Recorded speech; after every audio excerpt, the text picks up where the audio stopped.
Australia Bharat match হবে আর কথার লড়াই হবে না, এটা অসম্ভব। আগামী 22শে নভেম্বর পার্থ টেস্ট দিয়ে শুরু হতে যাচ্ছে দুই দলের 5 ম্যাচের টেস্ট সিরিজ। প্রথম টেস্ট শুরু হওয়ার এখনো সপ্তাহের বেশি বাকি আছে, তবে এরই মধ্যে শুরু হয়েছে বাকযুদ্ধ।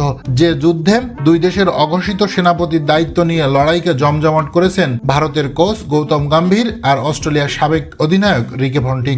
সম্প্রতি বিরাট কোহলির টেস্ট ফর্ম নিয়ে সমালোচনা করেছিলেন পন্টিং। এর প্রতিক্রিয়ায় গৌতম গম্ভীর সাবেক অস্ট্রেলিয়ান অধিনায়ককে নিজের দল নিয়ে মাথা ঘামাতে পরামর্শ দিয়েছেন। ভারতীয় কোচের মন্তব্যের পরিপ্রেক্ষিতে আবার পাল্টা জবাবে মন্তব্য করেছেন রিকি পন্টিং। সেখানে তিনি জানিয়েছেন গম্ভীর একটা ঠোঁট কাটা, সে কারণে গম্ভীরের কথার পিঠে কথা বলায় অবাক হয়নি রিকি পন্টিং। মূলত এ বাকযুদ্ধের শুরুটা হয়েছিল ঘরের মাঠে নিউজিল্যান্ডের কাছে টেস্ট সিরিজে ভারতের হয়টস হওয়ার পর। পুরো সিরিজে 6 ইনিংসে ব্যাটিং করে মোট 93 রান করেছিলেন কোহলি। এর মধ্যে প্রথম টেস্টের এক ইনিংসে 70 রান না পেলে কোহলির পরিসংখ্যানকে কোনো বলারের রান বলেই মনে হতো। লাল বলের ক্রিকেটে শুধু গত কয়েক মাস নয়, দীর্ঘদিন ধরেই ফর্মের সঙ্গে যুদ্ধ করছেন বিরাট কোহলি। 2020 সাল থেকে শুরু করে এখন পর্যন্ত 60 ইনিংসে ব্যাটিং করে মাত্র 2 বার সেঞ্চুরির উদযাপন করেছেন কোহলি। এই বিষয়টিকেই সামনে এনে ভারতীয় ব্যাটসম্যানের সমালোচনা করেছিলেন পন্টিং। বলেছিলেন, বিরাটকে নিয়ে একটা পরিসংখ্যান দেখলাম, যেখানে দেখাচ্ছিল গত 5 বছরে সে কেবল 2টি টেস্ট সেঞ্চুরি করেছে।